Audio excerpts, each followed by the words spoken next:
우리 자리에 계신 분들과 서로 잠시 문안하겠습니다. 이렇게 인사하면 좋겠습니다. 기도의 용사가 되시기를 축복합니다. 우리 그렇게 인사하겠습니다.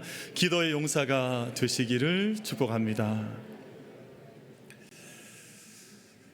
오늘 말씀 속에 알곡과 쭉정이라는 말씀이 나왔습니다. 우리 신앙생활 했는데 이게 쭉정이 성도가 되는 길은 기도하지 않는 것입니다. 우리 믿음의 길을 걸어가는 동안 우리가 알곡 같은 하나님께서 기뻐하시고 영광 올려받으시고 또 하나님께서 그 기쁨을 이기지 못하시는 성도를 알곡 성도라고 하는데, 그 성도들은 기도의 용사로 이 땅에서 살아가는 것입니다. 우리 만민의 모든 사랑하는 성도들께서 이 땅에 한평생 믿음 생활 하실 거는 다 맞잖아요. 근데 그 믿음의 결산이 쭉정이 성도 되지 않고 알곡으로 하나님 앞에 드러나서 네가 정말 기도의 용사로 살아왔구나, 네가 정말 기도의 일꾼이었구나 하는 그 하나님의 칭찬과 영광에 함께 참여할 수 있는 우리 모든 만민 예배자들 되시기를 주님의 이름으로 축복합니다. 우리 다시 한번 인사하겠습니다. 그런 마음으로 권사님, 집사님, 기도의 용사 되시기를 축복합니다. 그렇게 인사하게 다시 한번 하겠습니다. 권사님, 기도의 용사 되시기를 축복합니다. 아멘. 기도의 용사가 되시려면 내일 아침부터 특별 새벽에 다 나오셔야 됩니다. 거기 안 나오면 기도 용사가 아닌 거예요. 왜냐하면 온 교회 공동체가 한 영으로 나아가는데, 특별한 시간을 구별해서 하나님 앞에서 함께 기도하는 시간이니까 은혜의 해를 선포하라 라는 제목으로 우리가 한 해 동안 열어가야 될 그 길을 기도로 함께 열고자 합니다. 우리 내일 아침에 다 은총 가운데 만나 뵙게 되기를 소망합니다. 감사합니다. 제가 다 듣고 있습니다. 지금 아멘 하신 분 다 들었으니까 주의 전에 올라올 때 어떤 마음으로 올라오는 것 좋을까? 아마 주의 전을 첫 출발했던 오늘 여러분의 가정문을 처음 열고 대문을 나설 때, 또 운전을 하시거나 혹은 주의 전에 함께 걸어오셨던 그 발걸음들, 또는 교회 마당을 함께 밟고 또 교회 문을, 정문을 열고 이제 들어오셨거나 본당문을 열고 들어오실 때 여러분 어떤 마음으로 주의 전에 올라오셨습니까? 제가 아주 오래전 기억인데요, 제가 너무너무 몸이 아플 때가 있었습니다. 어떤 분들은 저는 몸이 안 아픈 줄 알더라고요. 저도 몸이 아플 때가 있거든요. 마음이 상할 때도 있고 몸이 피곤할 때도 있고 하루하루 걸어갈 때가 있는, 제가 아주 어린 기억이었는데, 어릴 때인데 몸이 너무 아팠습니다. 정말 정신을 못 차릴 만큼 열은 펄펄 끓고 또 정말 정신은 없고, 근데 마침 그때 저희 어머니 아버지가 어딘가 멀리 출타를 하셔서 집에는 어린 삼남매밖에 없었습니다. 그래서 저보다 4살 위엔 누이가 있고 3살 위 형이 있고 제가 막내인데, 제가 너무너무 힘들고 막 몸살을 하고 정신을 못 차리고 하니까 저희 4살 위 누나가 지금 개척교회 목사의 사모로 살아가고 있는데요, 그때 중고등학교 때부터 참 신실하게 기도 생활을 했었습니다.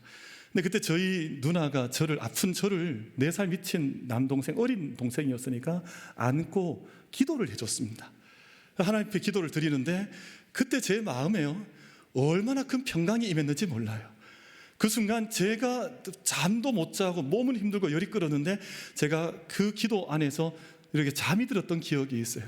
근데 평생 살아오는 동안 때때로 그 기억이 납니다.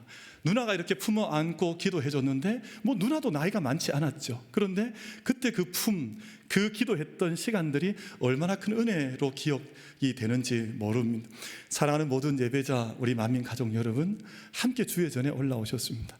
아마 다양한 삶의 이야기들이 있고 고단했던 삶의 순간들이 있었을 텐데, 어떤 삶의 조건과 이야기가 있든지 간에 하나님 품 안에 나를 맡길 수 있는 귀한 예배가 되어지기를 주의 이름으로 축복합니다. 여러분, 성경 말씀 읽어보면 하나님의 날개 아래 보호받으러 온 너에게 하나님의 은총이 있기를 원한다. 룻기에 보면 그런 말씀이 있거든요. 우리가 하나님의 은총의 날개 아래 내 자신을 온전히 의탁하고 그 생명의 날개 아래 보호받는, 하나님께 상 주시는 그 은혜를 누릴 수 있는 귀한 예배 자리가 다 되어지시기를 주님의 이름으로 축복합니다. 오늘 그 마음으로 함께 하나님 앞에 나아가면서 말씀 앞에 함께 참여했으면 좋겠습니다. 프랑스의 저명한 분자생물학자요 노벨 생리학상을 수상한 자크 모노라고 하는 분이 있는데 대단히 저명한 분이죠. 왜냐하면 노벨 생리학상까지 수상을 했으니까요. 이분이 집필한 책 가운데 문제작이 있습니다. 대단히 유명한 작품인데 우연과 필연이라고 하는 유명한 저서를 남겼습니다. 이 책의 우연과 필연이라고 하는 책의 주제가 뭐냐 하면, 이 세상에 존재하는 모든 생명체의 출현은, 생명체가 나타난 것은, 이런 말이죠, 나타난 것은 분자적 차원의 미시 세계에서 우연히 일어난 변이의 결과라고 주장을 했습니다. 그러니까 이 사람이 일반 사람들에게 주장을 했으면 아마 이 영향력이, 파급력이 좀 적었을 텐데, 이 노벨상까지 수상한 과학자가 이 철학적인 사고를 담아서 이런 우연에 의해서 모든 생명체가 출현했다라고 주장을 해서 많은 젊은이들이 이제 도전을 받고, 정말 그러한가 하는 생각을 하게 한 책이 바로 이 우연과 필연이라고 하는 자크 모노라고 하는 분의 저작입니다. 근데 이분이 말하는 모든 생명체 안에는 당연히 우리 사람, 인간도 포함이 되어져 있습니다. 다시 말하면 쉽게 좀 말씀을 드려보면, 인간은 우연히 단백질 덩어리였었는데 이게 오늘 갑자기 우연을 거듭하다 보니 갑자기 인간이라고 하는 존재가 되어져서 필연적인 존재로 나타나게 된 것이 인간이다라고 하는 그런 주장을 하게 된 것입니다. 우연히 계속 어떤 일이 이렇게 일어나고 반복되고 또 우연히 이렇게 일어나다가 마지막에 인간이 오늘 갑자기 떡하니 저희처럼 생긴 이런 인간이 태어났다, 이렇게 주장을 하게 된 것입니다. 이 주장을 가만히 들어보면 불교의 철학과 닮은 것 같기도 하고, 왜냐하면 불교의 끊임없는 윤회를 통해서 때로는 개가 되었다가 때로는 돼지가 되었다가, 그러다가 선한 일을 하면 한번 또 인간이 또 태어나는 수많은 영겁의 세월을 거치면서 우연 속에 필연이 나타나는 그런 주장을 자크 모노라고 하는, 원래는 과학자인데 철학적인 주장을 하게 된 것입니다. 그러니까 오늘 저희들은 이 자크 모노의 주장에 따르면 존귀한 존재, 이런 개념은 없습니다. 우리가 다 뭐라고요? 지금 저희 앉아있는 저희가 단백질 덩어리, 이렇게 생각하시면, 제가 단백질 덩어리로 여기 앉아있다, 이렇게 생각하시면 이 자크 모노의 주장에 아마 틀림이 없을 것 같습니다. 근데 이 과학자의 주장이 무엇을 이야기하냐면, 우리를 만드신 분은 존재하지 않는다, 세상에 창조자는 없고 모든 것이 영겁 속에 이루어지는 우연 속에서 나타난 그냥 필연적인 결과만 세상에 존재한다 하는 것이 이분의 주장입니다. 그리고 이제는 그 끝없는 수레바퀴 속에서 내가 내 인생의 주인공 노릇하기 때문에 가장 결정적인 자기 주권을 결정하는 방법은 자살하는 것이다. 왜냐하면 내 생명을 내가 주인공이니까, 내 생명의 주인이니 가장 용기 있는 자는 자기의 생명을 다루는 자살하는 것이야말로 가장 용기 있는 행위라고 하는 이 실존주의자들의 주장을 이 자크 모노 역시 동일하게 하고 있습니다. 우리 한국에 있는 젊은 과학자들도 너무 충격적인 이야기는 그러한가 해서 이 주장에 많이 참여하거나 이 주장을 답습하고 배우는 젊은이들도 많이 있습니다. 그러니까 창조자는 부정하는 것이고, 또 인간의 특별한 존재됨을 역시 부정하는 것이고, 우리 인간은 하나님의 어떤 계획 속에서 정말 어떤 고귀한 하나님의 존재, 목적 속에서 태어난 것이 아니라 수많은 우연 속에 그냥 이 땅에 태어난 던져진 어떤 기투된 하나의 존재에 불과한 것이다 라고 하는 주장을 하게 된 것입니다. 그리고 인간이 존재하는 것은 단지 단백질 덩어리의 재생산인 번식을 위해서 인간이 존재한다, 이런 참혹한 주장도 내어놓았습니다. 사랑하는 성도 여러분, 우리는 다 함께 이 세상을 경험하면서 살아가고 있습니다. 저도 이제 50살이 조금 더 지나 50대 초반을 지나가고 있는데, 아마 우리 각자가 저마다의 인생의 경험치는 다 다르지만 우리가 어떤 경험을 동일하게 하고 있냐 하면, 우리가 우연히 발견하는 것들이 있습니다. 우연히 발견하는 것들이 있을지 모르지만 그것이 오늘 정말 바이 액시던트, 어떤 사고에 의해서 우연히 존재하는 것은 아니라고 하는 것은 우리가 충분한 경험치를 통해서 우리가 경험하면서 너무나 생생하게 경험을 하며 살아가고 있습니다. 여러분, 아마 우리 오늘 교회 처음 올라오셨거나 아니면 아마 2부 예배를 드리지 않다가 오늘 2부 예배에 올라오신 분들은 이 앞에 있는 저기 그 성탄 트리를 우연히 발견하게 됐을지도 모릅니다. 아마 교회 문을 열고 떡 들어왔는데 앞에 봤더니 강대상 옆에 아름다운 트리가 서 있더라 한 것입니다. 근데 그분은 우연히 교회에 올라왔다가 우연히 트리를 봤을지 모르지만 이 트리는 여기에 우연히 서 있지는 않습니다. 왜냐하면 우리 교회를 장식하는 우리 교회를 꾸미는 그 부서에 있어요. 성탄절이 오기 전부터 계획을 하고 생각을 하고 준비를 했습니다. 그리고 이 트리를, 우리가 잘 보관했던 트리를 꺼내다가 다시금 아름답게 세우고 그 위에 리본을 달고 구슬을 달고 종을 달고 그리고 별을 달면서 여기엔 트리가 있어야지라고 계획 속에서 이게 여기에 섰지, 어느 날 갑자기 바람이 훅 불더니 덕하니 선 것은 아니라는 거예요. 혹시 여러분 여기 이렇게 우연히 섰다고 생각하시는 분 계세요? 손 한번 빨리 들어보세요. 제가 좋은 병원 소개시켜 드리겠습니다. 그럼 이건 우연히 선 게 아니에요. 이건 우연히 선 것이 아니라 누군가의 섬세한 계획과 손길 속에서 여기에 서 있는 것이지 어느 날 갑자기 우연히 생겨나지 않은 것입니다. 그럼 만약에 자크 모노의 어떤 이런 주장, 철학적인 주장에 따른다면, 그럼 책도요, 우리 성경책이 여기 있는데 이 성경책이 어느 날 갑자기 이렇게 문자와 문자가 어느 날 갑자기 바람처럼 막 이러더니 갑자기 어느 날 책이 된 거예요. 그리고 우리 앞에 우연히 책이 떡 떨어진 거예요. 이걸 주장하는 것이군. 근데 우리 인간은 세상에 있는 시집이나 소설이나 수필과는 비교할 수 없는 복잡한 존재인데, 이 존재가 어느 날 단백질 덩어리가 돌고 우연히 거듭하다가 오늘 갑자기 이런 인간의 모습으로 떡하니 나타났다. 그렇게 이야기를 하는 것은 너무너무 인간의 철학이 또 골똘하다가 너무 끝까지 간 것이 아닌가 하는 생각을 가져보게 된다는 것입니다. 저는 예술적인 감각은 많이 없어서 잘 알지 못하지만 창작자들의 고통이 어떠한 것인가 하는 것은 느껴볼 때가 있습니다. 여러분, 우리 교회 안에 우리 윤혜숙 권사님이나 또 유채민 집사님이나 이번 주간, 지난 주간 동안 한 주간 동안 우리 은혜가 또 전시회를 했잖아요. 저도 전시회를 잠시 다녀왔는데 많은 작품이 그 전시장에 있더라고요. 근데 한 작품을 은혜가 설명을 하는데 감동을 많이 받았습니다. 은혜가 보고 있는 세상의 모습들, 세상의 느낌들을 자기의 예술적인 감각으로 담아내는데 은혜가 그런 이야기 하더라고요. 목사님, 제가 이 그림 한 편, 이 작품 하나 만드는데 밤잠을 못 잤습니다. 우리 그 그림 그리는데 그냥 그림이 나오는 게 아니거든요. 저는 예술을 잘 못해요. 그래서 제가 초등학교 때, 중학교 때 제일 어려운 것이 색을 배색하는 것이 저한테는 넘어설 수 없는 큰 산이었습니다. 어떤 색을 배열하면 가장 아름다운 색깔이 나올까? 예를 들면 노란색, 초록색, 이 빨간, 이런 색들을 함께 조합을 해서 아름다운 그림을 그려야 하는데 저는 그것이 저한테는 너무너무 큰 어려움이었습니다. 근데 그런 사람들의 수고와 창작자들의 고통을 통해서 책이 출판이 되거나 그림이 그려지거나 시가 써지거나 하는 것인데, 만약 그렇게 누가 생각을 한다고 생각해 보세요. 오늘 갑자기 시가 우연히 막 이렇게 날개짓 하다가 시집이 턱하니 튀어나더라. 여러분, 누가 이렇게 갑자기 이렇게 고민 좀 했더니 우연히 소설책이 한 권 뚝 떨어지더라. 여러분, 책을 한 권 쓴다고 하는 것은 수많은 날밤을 지새야 합니다. 여러분, 누군가 논문을 쓰거나 연구를 한다고 하는 것은 그냥 나오는 것이 아니라 몸살을 앓을 만큼 인고의 시간을 거쳐야 논문 한 편이 출판이 되는 것이거든요. 근데 이게 어느 날 갑자기 우연히 내 책상에 봤더니 논문집이 턱하니 떨어져 있더라. 이렇게 말하는 것은 너무 비약에, 너무 큰 비약, 막 끝없는 비약을 한 것이 아닌가 하는 생각을 가져보는 것입니다. 푸르다라는 단어가 있습니다. 시인들은 이것 하나를 어떻게 사용하면 가장 적절한 형용사가 될까? 아니면 어떻게 이것을 표현하면 가장 적절한, 때로는 동사도 마찬가지죠, 명사도 마찬가지죠, 형용사도 마찬가지죠, 가장 적절한 한 단어를 찾아서 창조적인 일을 위해서 고뇌하고 고민해서 글을 써내려가는 것이거든요.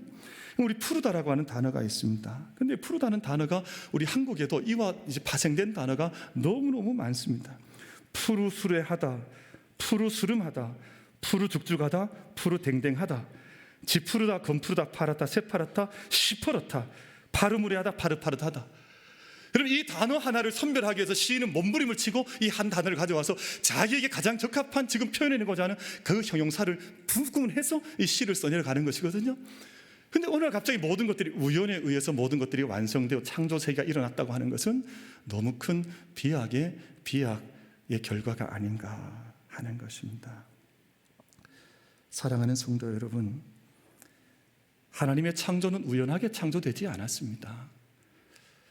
여러분, 저희가 오늘 이 자리에 서 있는 것은 우연한 단백질 덩어리로 서 있는 것이 아니라 하나님의 특별한 섭리와 계획 속에 우리 한 사람이 이 자리에 올라와 예배하며 우리에게 주어진 저마다의 인생의 연수를 살아내면서 정말 보배로운 존재로, 또 축복받은 존재로, 우리가 세상에 그냥 던져진 존재가 아니라 하나님께 보냄받은 존재로 복된 삶을 살도록 하나님께서 우리를 이 세상 가운데 허락해 주신 줄로 믿습니다. 우리 만민의 성도들 가운데 나는 세상에 그냥 던져진 존재다, 옛날에 농담처럼 너는 다리 밑에 그냥 던져졌던 존재다, 막 그런 이야기 하지 말고요, 우리 한 사람 한 사람이 자기의 생명, 자기의 삶, 은혜의 해를 어떻게 살아야 하는지, 그 생명과 평화, 기쁨을 어떻게 누려야 하는지 그 사실을 주님 앞에서 함께 고백하고 기억해내면서 우리가 그저 던져진 쓸모없는 단백질 덩어리 살아가는 우리 인생들이 아니라 정말 보냄받은 복된 존재로, 보배로운 존재로 이 세상 가운데 함께 살아갈 수 있는 우리 모든 만민 예배자들, 우리 모든 만민 가족들 다 될 수 있게 되기를 주님의 이름으로 축복합니다. 그럼 에베소서 말씀 가운데요, 그런 말씀이 있습니다. 에베소서 2장 10절 말씀 보면 우리는 그가 만드신 바라 그리스도 예수 안에서 선한 일을 위하여 지으심을 받은 자니. 하나님 말씀 한 말씀 한 말씀 다 약속 있는 말씀인데, 우리는 하나님께서 지으신, 만드신 보배로운 일을 위해서 정교하게 하나님께서 우리를 보내셔서 보배로운 존재로 이 땅 가운데 보내주셨다. 여러분, 저희 한 사람 한 사람 하나님의 걸작품으로 우리 자신을 인식하고 고백하면서 보배로운 삶, 걸작품의 삶을 함께 살아갈 수 있는 우리 모든 만민 가족들 되시기를 주님의 이름으로 축복합니다. 여러분, 우연히 보냄받은 사람들은 이게 실패작, 이 실패작이죠. 우연히 뭐가 만들어진 것이니까 이건 쫄작품, 이거는 걸작품이 아니에요. 근데 하나님 앞에서 내가 받은 내 인생은 하나님의 손길이 닿아져 있고 하나님의 숨결이 닿아져 있는 걸작품이라고 하는 그 고백 속에서 살아가는 것이거든요. 여러분, 이 에베소서 말씀, 제가 인용했던 이 말씀에서 보냄받은 자라고 하는 것을 그 원래 헬라어 원어 성경에서는 포이에마라고 하는 말을 쓰는데요, 이 포이에마라고 하는 말은 우리 박주근 장로님, 우리 손정희 권사님, 그 맞다님, 우리 진희 자매가 옛날에 출판사에서 일할 때 그 출판사 그 제목 이름이 포이에마였었거든요. 이 보냄받은 자라고 하는 뜻입니다. 근데 포이에마라고 하는 이 헬란 말에서 어떤 영어 단어가 파생되었냐면 포엠이라고 하는 시, 우리 아시죠? 시, 글이라고 하는 그것이 파생이 되었습니다. 다시 말하면 이 포에마를 어떤 영어 성경에서는 마스터피스, 즉 걸작품으로 번역을 해요. 하나님이 우리를 이 세상에 보내실 때 우리를 하나님의 노래가 될 수 있도록, 하나님의 시가 될 수 있도록 하나님의 걸작품으로 우리를 선한 일을 위하여 보내신 존재이지, 우리가 그냥 아무런 의미 없이 그냥 던져진 단백질 덩어리로 우리를 보내신 것이 아니라 걸작품으로, 마스터피스로 우리를 포이에마로 하나님께서 이 세상에 보내셨다 말씀하신 것입니다. 그럼 저희들 안에 하나님이 실수하지 않으세요. 그럼 우리를 이 세상에 보내실 때 우리 눈에 볼 때는 많은 것들이 이해가 되지 않고 이것은 왜 그런가 우리가 궁금할 때가 있지만, 하나님께서 실수하지 않으시고 이 세상 가운데 저와 여러분을 이곳 가운데 보내신 줄로 믿습니다. 여러분, 이 땅에 이 지구가 있고요, 그 달이 있고 저 멀리 태양이 있습니다. 근데 이것이요, 여러분, 정말 먼 거리인데 달과 우리 지구와의 사이의 거리는 38만 4,400km라 그래요. 거리가 얼마라고요? 38만 4,400km, 어마어마한 거리인데, 근데 여러분, 이 달이 있기 때문에 정교하게 달이 위치하고 있고 지구와의 인력과 서로 당기고 밀고 하는 힘 때문에 이 지구 생명이 다 살아있다 그래요. 만약에 달이 없으면, 그 정교하게 그 위치에 서 있지 않으면 이 달과 지구는 존재하지 않는 거예요. 그러니까 지금도 끊임없이 조수간만의 차이로 밀물이 일어나고 썰물이 일어나면서 수많은 생명이 숨쉬는 것은 달이 그 정확한 위치에 서 있기 때문입니다. 38만 4,400km에 서 있기 때문에 지금 생명이 매일같이 밀물 썰물이 일어나고 함께 생명의 세계가 살아있는 것이에요. 만약 더 먼 곳에 태양이 지구와 함께 거리를 두고 있습니다. 이 거리는 1억 4,960만 킬로미터라 그래요. 어마어마한 거리인데, 과학자들이 그런 이야기 하죠. 조금만 태양이 멀리 좀 떨어져 있더라도 지구는 생명이 이건 얼음 덩어리가 되니 살아갈 수가 없죠. 근데 조금만 더 가까이 있더라도 여기는 뜨거워서 우리는 다 불에 타서 살 수가 없는데, 정말 적절한 거리에 하나님께서 그곳에 태양과 지구를 정밀하게 두셔서 이 생명세계를 살게 하셨다. 여러분, 저희들 한번 생각을 해보십시다. 이게 우연히 있다고 생각하는 것이 정상일까요? 하나님의 섭리와 정교하신 창조의 능력 가운데 우리가 이 땅에 살고 있다고 하는 것이 더 정직한 이야기일까요? 우리 만민교회는, 우리 모든 성도님들은 하나님의 창조의 오묘하심과 섭리와 능력과 그 사랑과 섭리를 고백할 수 있는 교회요, 그런 성도들로 온전히 세워질 수 있게 되기를 주님의 이름으로 축복합니다. 이게 정말 중요한 이야기인 거거든요. 그럼 저희들이 이 땅에 살아가는 동안 사람들이 자꾸 이것을 부정하고 싶어 하는 거예요. 아이들이 자라날 때 그러잖아요. 나는 우리 엄마 아빠, 내 엄마 아빠가 아니었으면 좋겠어. 그런 아이들이 많아요. 살아가다 보면 나는 엄마 싫다, 진짜 아빠 싫다. 여러분, 우리 만민교회 가정은 그런 가정이 없게 되기를 축복합니다. 아이들이 부모님을 기뻐해요. 우리 엄마 아빠인 것이 자랑스럽다, 우리 엄마 아빠인 것이 우리 너무나 기쁘다. 여러분, 이렇게 영적인 가정의 질서와 축복이 임하는 것이거든요. 근데 요즘 세상이 많이 병들다 보니 아이고, 그냥 아빠를 볼 때도 저 꼰대라 부르는 아이들이 많다 그래요. 꼰대다 저 사람. 아빠를 부인하는 거예요. 근데 이 세상의 영역에서도 마찬가지인 것이, 과학자들이 과학을 연구하면 연구할수록 하나님께 더 가까이 나아가야 하는데 조그만 지식을 알게 되면 하나님 부정하는 곳으로 나아가는 거예요. 그것이 사람이 철들고 나면 부모를 무시하는 것처럼, 인간의 이성이 발달하면 마치 자기 자신은 떡하니 어느 날 혼자 존재한 것처럼, 그것이 결국은 인간의 죄성으로 나타나고 하나님으로부터 어두워진 것들로 나타나고 그렇게 가는 거예요. 저는 우리나라 위하여 기도할 때 나라가 좀 바뀌었으면 좋겠다는 생각을 해요. 여러분, 국민들은 대통령을 존경해, 존중해 드리고 파당, 정당 다 관계없이요, 그럼 내가 지지하는 정당이니까 그냥 대통령 존경하고 아니면 그냥 무시해도 되는 이런 거 아니고요. 그냥 우리가 이 땅에 살아가는 섭리와 질서 속에서 서 있는 하나님 앞에서 역사 속에서 뽑힌 사람이라면 그분을 존중해 드릴 수 있는, 그리고 기도해 드릴 수 있는 것이 성도의 발걸음이죠.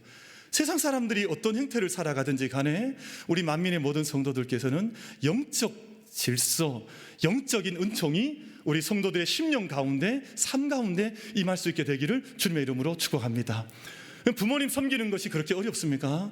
부모님을 섬겨드리는 것은 당연한 것이지 이게 상 받을 일이 아니에요. 여러분, 부모님 섬겨서 우리가 축복받을 부모님 섬기나요? 그건 얄팍한 인간의 이야기고요. 너무 안 섬기니까 하나님 조건을 달시긴 했습니다. 네 부모를 존경하라, 네가 이 땅에 잘 되고 네가 장수하리라. 하나님께서 약속 있는 첫 계명을 주셨지만 부모님을 섬기는 것은 영혼이 있는 사람이라면 당연히 섬기는 것이지 이게 이상한 것이 아니에요. 근데 영혼이 병들고 나면 부모님 섬기는 것도 다른 조건을 달죠. 그렇게 하는 것 아닙니다.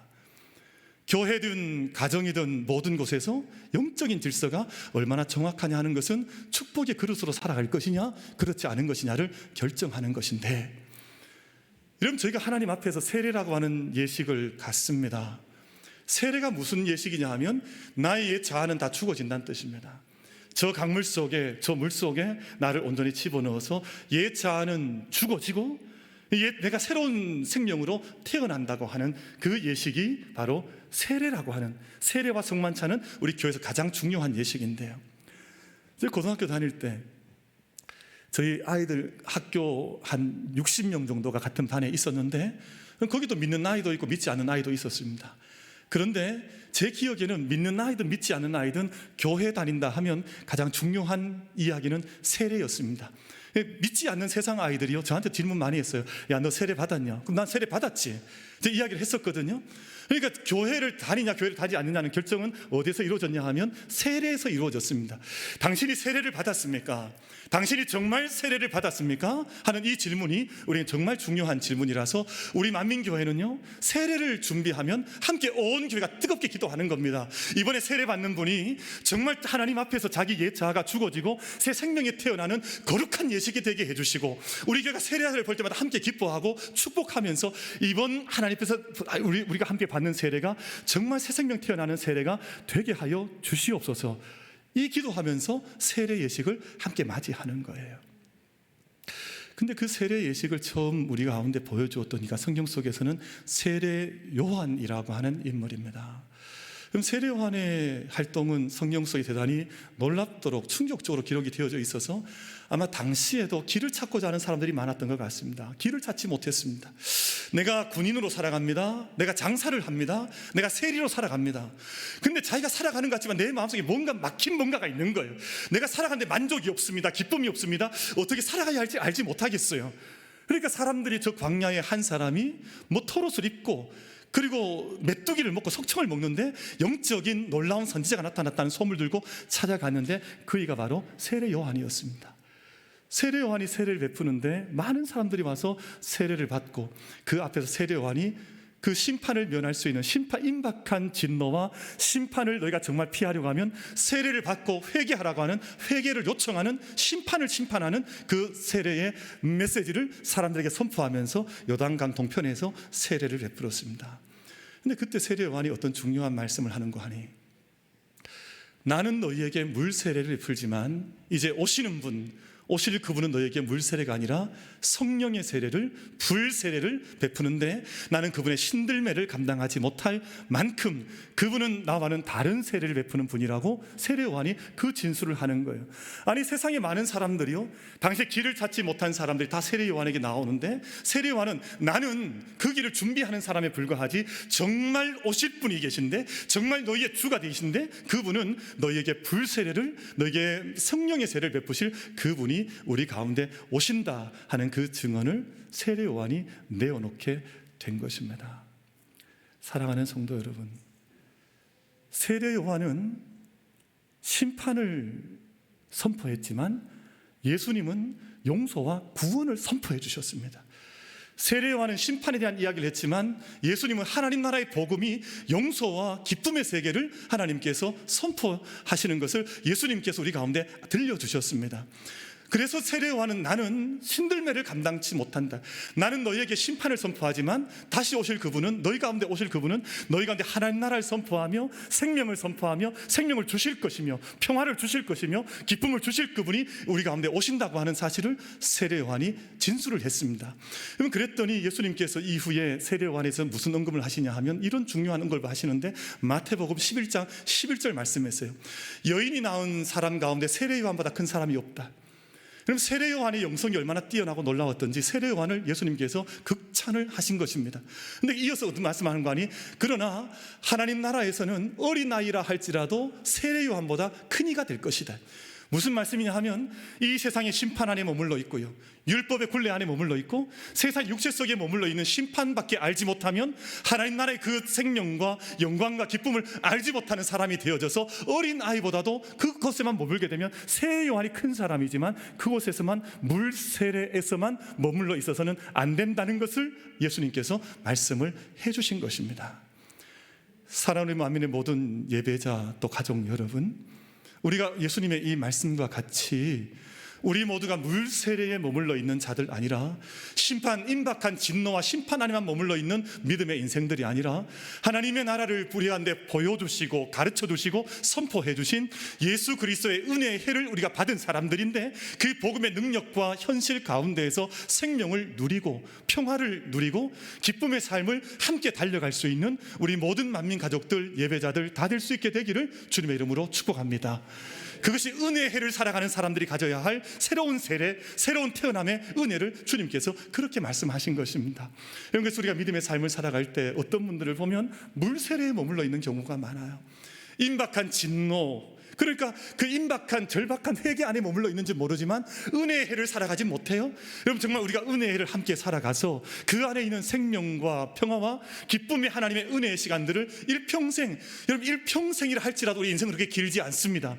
우리가 정말 은혜를 살아내고 또 살아내도 아깝고 부족한 시간이 우리 인생의 시간인데, 우리가 살아가는 평생의 시간이 은혜의 해를 함께 선포하고 살아갈 수 있는 우리 모든 만민 가족들 다 될 수 있게 되기를 주님의 이름으로 축복합니다. 올해도 그런 한 해가 되기를 바라고요. 근데 예수님께서요, 그 세례 요한 앞에 머리를 숙이셨습니다. 무슨 말씀이냐 하면 세례 요한의 세례를 받으셨다는 뜻입니다. 여러분, 참 예수님께서 세례 요한의 세례를 받으신 이유가 있습니다. 세례의 본을 보여주시기 위해서.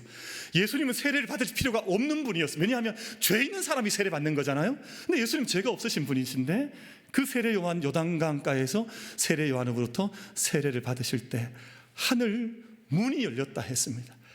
그리고 성령이 비둘같이 임하시고 하나님께서 이는 내 사랑하는 아들이라 말씀하시는 하나님의 음성이 예수님께 들려왔다 했습니다.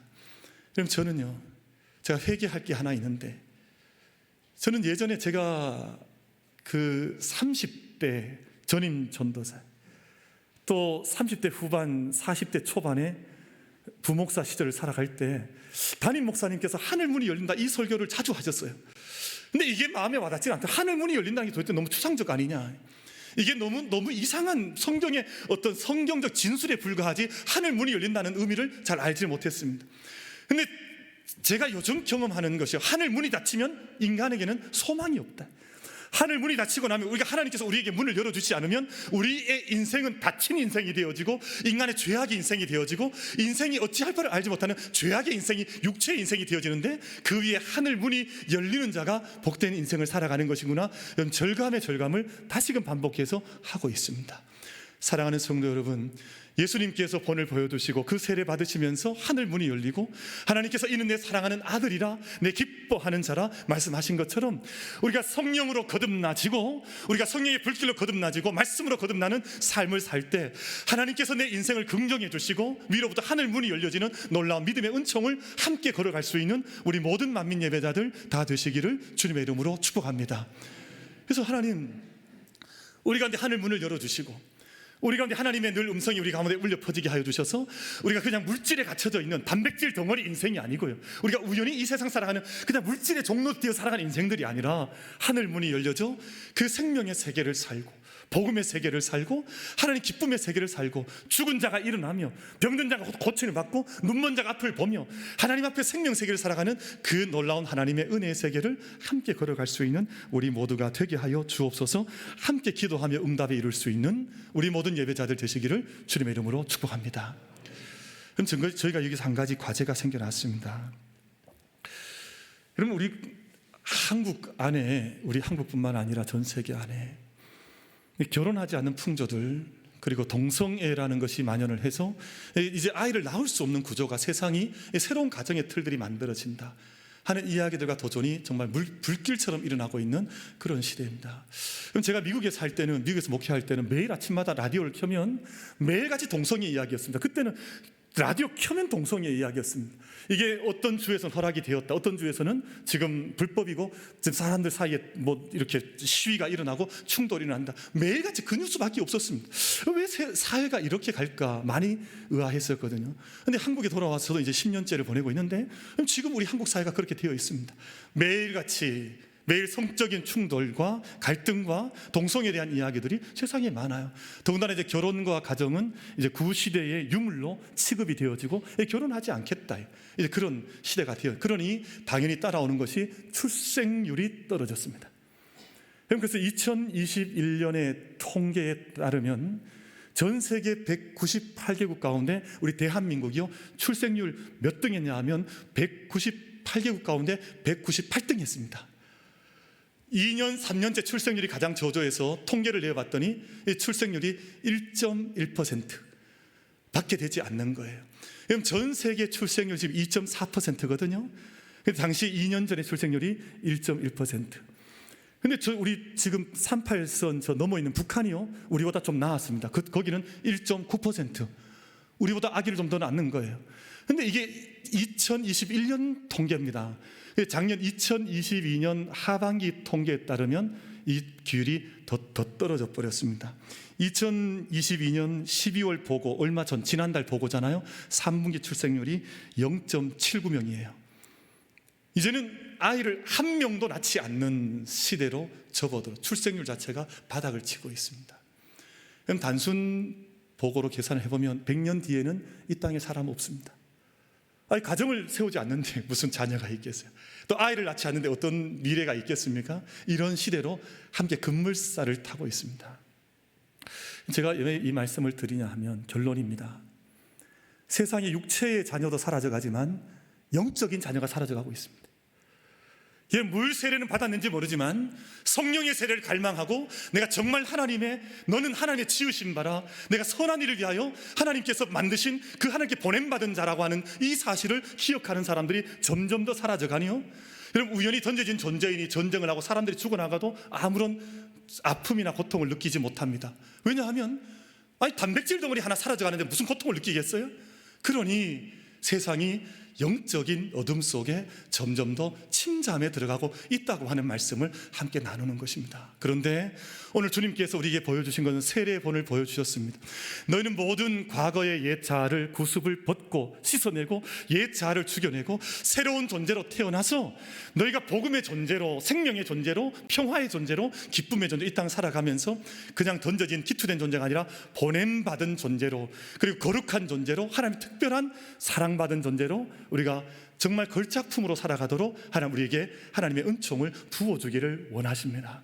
사랑하는 만민의 모든 예배자 여러분, 우리가 이 세상에 그저 던져진 존재 아니라 하나님의 걸작품들로, 마스터피스로 함께 아름답고 복되게 살아갈 수 있는 우리 2023년 한 해 우리 만민 가족이 그렇게 승리할 수 있기를 주님의 이름으로 축복합니다.